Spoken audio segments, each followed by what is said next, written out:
আজকে বড্ড খিদে পেয়েছে। কোথায় যে যাই? জঙ্গলের অর্ধেকের বেশি জন্তুকে তো আমি পেটে পুড়েছি, একটা শিকারও যে দেখছি না।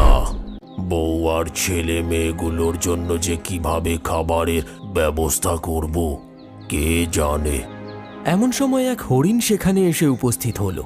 সে তার মনের খেয়ালে ঘুরে ঘুরে গাছের কচি পাতা খাচ্ছিল। এমন সময় সিংহের নজর পড়ল তার উপরে। এই তো পেয়েছি, এটাকেই এবারে শিকার বানাবো। বেশ বড় আছে হরিণটা, সকলেই মোটামুটি পেট ভরে খেয়ে নিতে পারবে। আজকে মনটা কেমন কু ডাকছে, খালি মনে হচ্ছে কিছু একটা ঘটবে, কিন্তু কি? বড্ড বাচ্চাগুলোর কথা মনে পড়ছে, কি যে করি। যাক, তাড়াতাড়ি বাড়ি ফির।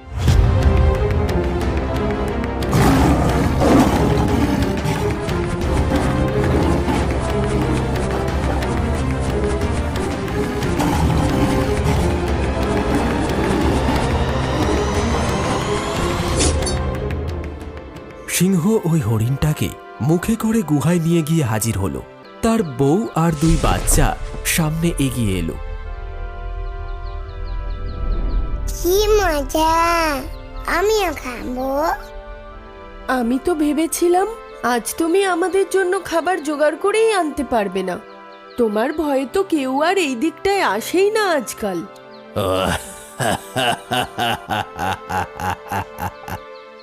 আমি হলাম বনের রাজা, আমার সাথে মোকাবিলা করার ক্ষমতা কারোর নেই। এই হরিণটাকে দিয়েই আজকে ভোজন হবে, কি বলো গিন্নি? ওরা সকলে মিলে হরিণটাকে খেয়ে নিল। মা কোথায় বাবা? জানো, মা তো সেই কখন গেছে, এখনো এলো না কেন? এত দেরি তো কোনোদিনও হয় না।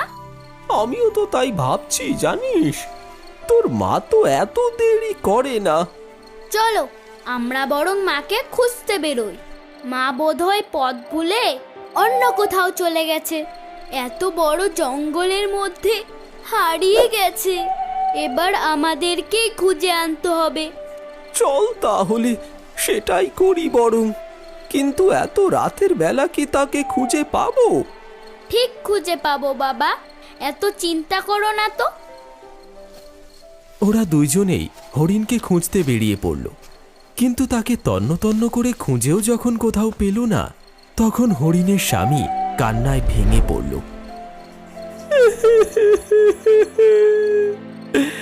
কোথায় গেল তোর মা?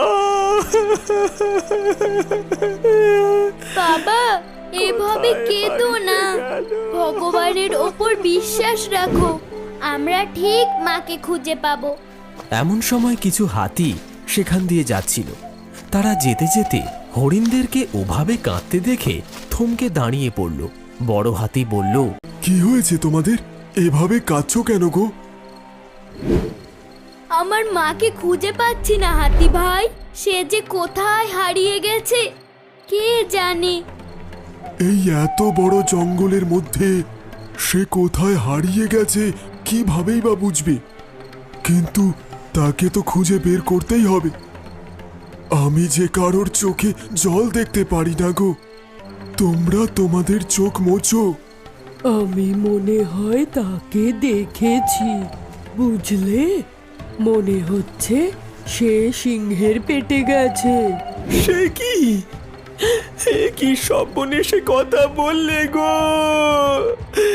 এবার আমাদের কি হবে? আমি তখন নদীতে জল খেতে নেমেছিলাম, ঠিক সেই সময় ওই হিংস্র সিংহের গর্জন আমার কানে যায়। আমি নদী থেকে উঠতে উঠতেই দেখি সে একটি হরিণকে শিকার করে তাকে মুখে করে নিয়ে নিজের গুহার দিকে এগিয়ে যাচ্ছে। আমি যেতে যেতেই সব শেষ। কিন্তু কিন্তু বুঝবো কি করে যে সেই আমার মা? হরিণের গলায় একটা ঘন্টা ঝোলানো ছিল, আর চোখ দুটো খুব সুন্দর ছিল। দূর থেকে যেটুকু দেখেছি সেটাই তোমাদেরকে বললাম। হ্যাঁ, তুমি ঠিকই বলেছ। এক চাষি খুশি হয়ে আমার স্ত্রীর গলায় ওই ঘণ্টাখানা বেঁধে দিয়েছিল, আর সত্যি এই জঙ্গলে ওর থেকে সুন্দরী আর কেউ ছিল না। হায় ঈশ্বর, এত বড় শাস্তি তুমি কেন দিলে? কি করব এবারে আমরা? এভাবে ভেঙে পড়লে চলবে না। কাঁদলে সমস্যার সমাধান হবে না। ওই সিংহ এভাবেই অনেক নিরীহ প্রাণীর প্রাণ নিয়েছে। এবারে ওকে উচিত শাস্তি দিতে হবে। যে কবার ওর উপর আক্রমণ করার চেষ্টা করেছি, ও ঠিক পালিয়ে বেঁচে গেছে। এত বড় শরীরটা নিয়ে আমি দৌড়াতে পারিনি। সে নাগালের বাইরে চলে গেছে। ওকে মেরে ফেলার চাইতেও আরো কঠিন শাস্তি দিতে হবে, যাতে সারা জীবন সেটা মনে রাখে। কি সেই শাস্তি হাতি ভাই? চলো, আমাদেরকে এবার বাঁদরের আস্তানায় যেতে হবে। ওদের মাথায় অনেক বুদ্ধি আছে। ওদের গিয়ে বিষয়টা জানালে ওরা একটা না একটা উপায় ঠিক বের করে দেবেই। আপনার সাথে আমার কিছু কথা আছে। আশা করি আপনারা আমাদের কথা শুনবেন। হ্যাঁ হ্যাঁ, কেন শুনবো না? আমরা সকলের পাশে থাকারই তো চেষ্টা করি। বলুন না, কিভাবে আপনাদের সাহায্য করতে পারি? এই যে হরিণদের দেখেছেন, এরা খুবই খারাপ অবস্থার মধ্যে পড়েছে। এনার স্ত্রীকে সিংহে খেয়ে ফেলেছে। মাতৃহারা হয়েছে হরিণ শিশুটি। এখন আমরা চাই সিংহ এর উচিত শিক্ষা পাক। কিভাবে ওকে উচিত শিক্ষা দেওয়া যাবে বলতে পারেন? ওরা ভাবে গায়ের জোর দেখিয়ে ওরা সবকিছু করে ফেলবে, কিন্তু বিষয়টা এতটাও সহজ নয়। বাঁদরদের সাথে বুদ্ধিতে এখনো কেউ পেরে ওঠেনি, আর উঠবেও না। ওই ব্যাটাকে কিভাবে যোগ্য জবাব দিতে হয় তা আমার ভালো রকম জানা আছে। কি করতে হবে বলুন দেখি। বাঁদরের সর্দারটি বেশ কিছুক্ষণ বিষয়টি নিয়ে ভাবলেন। এরপরে বড় হাতিকে উদ্দেশ্য করে বললেন, আমি এক ভালো শিকারীকে চিনি। উনি খুব ভালো শিকার ধরতে পারেন। মাঝে মধ্যেই দেখি বড় বড় বাঘ, সিংহ উনি শিকার করেন। এই জঙ্গলের মধ্যে গোপনে ফাঁদ পেতে রাখেন। সিংহ কিংবা বাঘ ওই ফাঁদে পা দিলেই একেবারে শেষ, আর বাঁচার কোনো উপায় নেই। এরপরে তাদেরকে নিয়ে গিয়ে চড়া দামে বিক্রি করে দেন ওই শিকারী।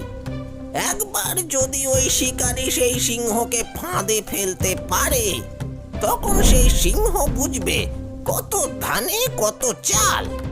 বেশ তো, তাহলে ওর সাথে গিয়ে আমরা দেখা করি। কি বলো ভাই সকলে? তাহলে তুমি আমার সাথে কথা বলতে চাও, বলো কি বলবে?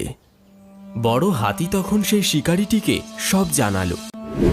সবটা শোনবার পরে শিকারী তাঁদেরকে উদ্দেশ্য করে বলল, বুঝেছি, এবারে তাকে আমি উচিত শিক্ষা দেব। কিছু চিন্তা করো না। নিজের মানুষের থেকে দূরে যাওয়ার কষ্ট কি, এবারে তাকে বোঝাবো আমি। শিকারী সব রকমভাবে প্রস্তুত হয়ে গেল। এরপরে ফাঁদ পেতে ওই শিকারী সিংহের জন্যে অপেক্ষা করতে লাগল। মহারাজ, আমি আপনার জন্য একটা ভালো খবর নিয়ে এসেছি। কি সেই খবর শুনি, যা জঙ্গলের রাজা জানে না? ওই যে ওই দিকটা দেখছেন, ওই দিকেই রয়েছে হরিণদের পাড়। ওরা ওই শুকনো নদীর চরে এসে জড়ো হয়েছে। জলের আশায় এদিক ওদিক ঘুরে বেড়াচ্ছে। জঙ্গলের এই পাশটা দিয়ে গেলে ওরা আপনাকে লক্ষ্য করবে না। আপনি সহজেই শিকার ধরতে পারবেন। একটি নয়, একাধিক হরিণের শিকার করতে পারবেন। আপনাকে তাহলে আর রোজ রোজ পরিশ্রম করতেও হবে না।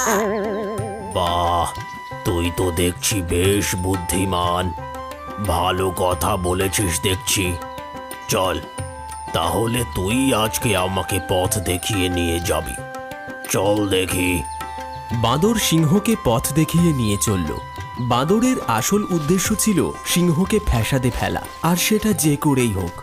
ওই সিংহকে শিকারীর কথায় ফাঁদের কাছে নিয়ে আসতেই শিকারির পাতা ফাঁদে পা দিল সেই সিংহ আর গর্তের মধ্যে পড়ে গেল। দাঁড়া, একবার আমি ওপরে উঠি, তখন সবার আগে তোকে খাবো। বদমাইশ বাঁদর, কি ভেবেছিসটা কি? তোর মতন বেয়াদব আর হিংস্র সিংহকে কিভাবে জব্দ করতে হয় তা আমার জানা আছে, বুঝলি? তুই কি ভাবলি তুই একাই 100? এইভাবে জঙ্গলের নিরীহ জন্তুদের প্রাণ নিয়ে তুই নিজের পরিবারের পেট ভরাবি? এদিকে যে আরেকটি পরিবার শেষ হয়ে যাবে, সে খেয়াল তোর আছে? শিকারীর কথাগুলো শুনে রাগে ক্ষিপ্ত হয়ে উঠল সিংহটি। এরপরে বলল, সকলেই সকলের পরিবারের কথাই ভাবে, আমিও ভেবেছি। এতে অপরাধ কোথায়? তুই তোর আর তোর পরিবারের প্রয়োজনের তুলনায় বেশি পশু হত্যা করছিস। এর ফলে যে বনে পশুর সংখ্যা কমে যাচ্ছে, ভেবে দেখেছিস কখনো? তোর মতন সিংহের এমনটাই হওয়া উচিত। এবারে তুই আর এখান থেকে উঠতে পারবি না। তোর পরিবারও তোকে খুঁজে না পেয়ে কষ্টে যন্ত্রণায় কাতর হয়ে মরবে, না খেতে পেয়ে মরবে। না না, দয়া করে আমাকে ছেড়ে দাও, না হলে যে আমি না খেতে পেয়ে মরে যাব। আমার পরিবারটাও যে আমাকে না পেয়ে শেষ হয়ে যাবে। তুই যাকে মেরেছিলিস সে আমার স্ত্রী ছিল, আর এই হলো আমার ছোট মেয়ে। মাকে ছেড়ে ও কিভাবে থাকবে ভেবে দেখেছিস কোনোদিনও? ভাবিসনি আজকে নিজের কষ্টটা অনুভব করতে পারছিস তো? আজকে যদি কেউ তোর বউকে শেষ করে ফেলে, এই হাতিরাই যদি আজ তোর দুর্বলতার সুযোগ নিয়ে তোর স্ত্রী আর বাচ্চাদেরকে পায়ে পিষে ফেলে, তখন কি করবি তুই? বল, কি করবি? যে চলে গেছে তাকে তো আর আমি ফিরিয়ে আনতে পারবো না। জানি তোমরা আর কোনোদিনও তাকে নিজের মাঝে ফিরে পাবে না, কিন্তু এই শাস্তিতে আমার চোখ খুলে গেছে। সত্যি, আমি কেবল নিজেরটুকুই ভেবে গেছি, কোনোদিনও বাকিদের কথা ভাবিনি, অন্যদের প্রাণের মায়া করিনি। আর 5টা স্বামী কিংবা বাপের মতন কেবল সংসারের দায়িত্ব পালন করে গেছি, প্রকৃত ভালো প্রাণী হতে পারিনি। আজ তোমরা আমার চোখ খুলে দিয়েছ, আমাকে ক্ষমা করে দাও, দয়া করে আমাকে ক্ষমা করে দাও। কথাগুলো বলতে বলতে সেই সিংহ অঝরে কাঁদতে শুরু করলো। এটা দেখে হরিণের স্বামীর দয়া জন্মালো তার উপরে। সে বলে উঠল, তুই আমাকে নিজের স্ত্রীর থেকে দূরে করলেও আমি তোর স্ত্রীকে ওই একই যন্ত্রণা ফিরিয়ে দিতে চাই না। আজকে তোকে শেষ করে আমি আমার প্রতিশোধ সম্পূর্ণ করতে পারতাম, কিন্তু যদি তাই করতাম তাহলে তোর আর আমার মধ্যে কোনো তফাৎ থাকতো না। স্বার্থপরের তকমা নিয়ে আমি কোনোদিনও ঘুরতে চাই না। যা, তোকে আমি ক্ষমা করে দিলাম, কিন্তু ভবিষ্যতে আর কোনোদিনও কারোর প্রাণ নিবি না তুই। কথা দে। বেশ, তাই হবে। আমি এবার থেকে ঘাস পাতা খেয়েই দিন কাটাবো, আর শিকার ধরবো না, মাংসের নেশা করব না। পরিবারের সকলকেও তাই শেখাবো। সকলেই সিংহের কথায় বিশ্বাস করল। এরপরে শিকারী হরিণের স্বামীর অনুমতি নিয়ে সেই সিংহকে ধীরে ধীরে ফাঁদের বাইরে নিয়ে এলো। উপরে এসে সিংহ যেন নতুন করে প্রাণ ফিরে পেল। এরপরে সবার আগে সে আক্রমণ করলো ওই শিকারীকে। কোনো দিকে না তাকিয়ে শিকারী নিজের পিছন থেকে বর্ষাটা বের করে একেবারে গেঁথে দিল সেই সিংহর বুকে।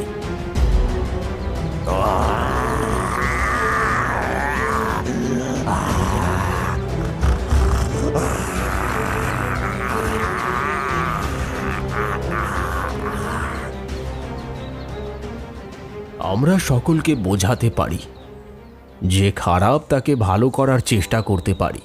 অনেকেই আছে যারা ভালো পরামর্শ শুনে ভালো হয়ে যায়, কিন্তু সবাই নিজেকে পরিবর্তন করতে চায় না। তারা হয় খুবই ধূর্ত আর স্বার্থপর, আর এই সকল ধূর্ত স্বার্থপর প্রাণীদের অন্তিম পরিণতি হয় মৃত্যু। ঠিক যেভাবে সিংহের হলো। এখন তো সত্যি ওর পরিবারটা একা হয়ে গেল। ও যদি সত্যি বুদ্ধিমান হতো তাহলে লোভ লালসা ত্যাগ করে শান্তির পথে যেত। এই কারণেই বলে, রাগ হিংসা সবসময় বিনাশেরই কারণ হয়, পতনের কারণ হয়। যে অন্যের কথা ভাবে, অন্যের ভালো করে, ঈশ্বর সব সময় তার সাথে থাকেন।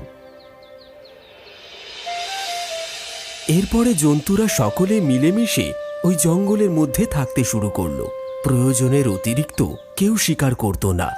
ওদের মধ্যে কেবল শান্তি বিরাজ করত। সবকিছু আবার আগের মতো সুন্দর হয়ে গেল। তাহলে এই কাহিনীর থেকে আজকে আমরা কি শিখলাম?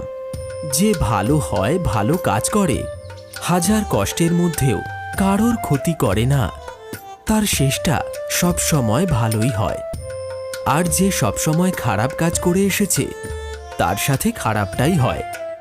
ঠিক যেমন সিংহের পরিণতি হয়েছিল। তাই সবসময় যে কোনো পরিস্থিতিতে মানুষের উপকার করবার চেষ্টা করবেন। এই রকম রঙিন মজায় মেতে থাকতে সাবস্ক্রাইব করো তোমাদের প্রিয় চ্যানেল রঙিন টিভিকে।